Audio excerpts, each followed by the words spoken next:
ఈ మంత్రగత్తె విజిల్ వేయగానే అక్కడ ఉన్న ఒక చెక్క ఇంటికి ఒక్కసారిగా కాళ్ళు వచ్చి అది పరిగెట్టుకుంటూ వస్తుంది. ఇంతలో శత్రువులు వీళ్ళని వెంబడించడం మానేసి ఆ పరిగెడుతున్న చెక్క ఇంటి వెనక వెళ్తారు. అయితే అప్పటికే ఆ చెక్క ఇల్లు ఎదురుగా ఉన్న చెరువులోకి దూకి వీళ్ళకి దొరకకుండా పారిపోతుంది.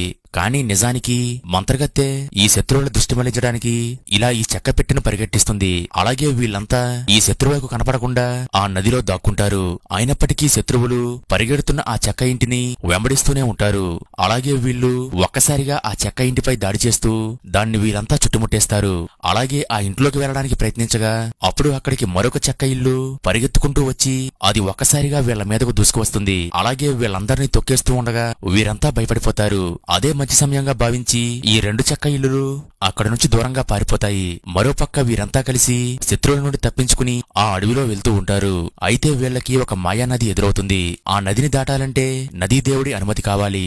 అందుకని వీళ్లలో ఒక అమ్మాయి ఆ నది ఒడ్డున కూర్చుని ఆ నదీదేవుడికి లైన్ వేస్తూ ఉంటుంది. అప్పుడు నదీదేవుడు మెల్లగా ఈ అమ్మాయి దగ్గరికి వచ్చి ఆమెకు సైట్ కొడుతూ ఉంటాడు. అలాగే ఈమెను ఒక్కసారిగా పట్టుకుని నీళ్లలోకి లాగేసుకుంటూ ఉంటాడు. అప్పుడు ఆ అమ్మాయి స్నేహితుడు వెంటనే అక్కడికి వెళ్లి ఆ అమ్మాయిని లాగి నదీదేవుడిని తిడతాడు. అప్పుడు నదీదేవుడి కోపం వస్తుంది. ఇంతలో మంత్రగత్తె కుళ్ళిపోయిన ఒక యాపిల్ మొక్క తీసి దానిపై మాయాజలాన్ని పోస్తుంది. ఇంతలో అది ఒక్కసారిగా ఒక యాపిల్ పండులా మారిపోతుంది. అప్పుడు మంత్రగత్తె ఆ యాపిల్ పండు తినగానే ముసలిదానిలా ఉన్న ఈ మంత్రగత్తె యవనపు అమ్మాయిలా మారిపోతుంది.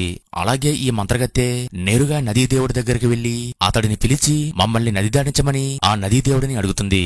అప్పుడు వీళ్ళని ఒక చెట్టు కొమ్మపై కూర్చోబెట్టి నదీదేవుడు వీరందరినీ లాక్కుంటూ ఆ నదిని దాటిస్తాడు. తర్వాత ఏమైందో తెలియాలంటే ఈ వీడియో లైక్ చేసి నెక్స్ట్ పార్ట్ అని కామెంట్ చేయండి.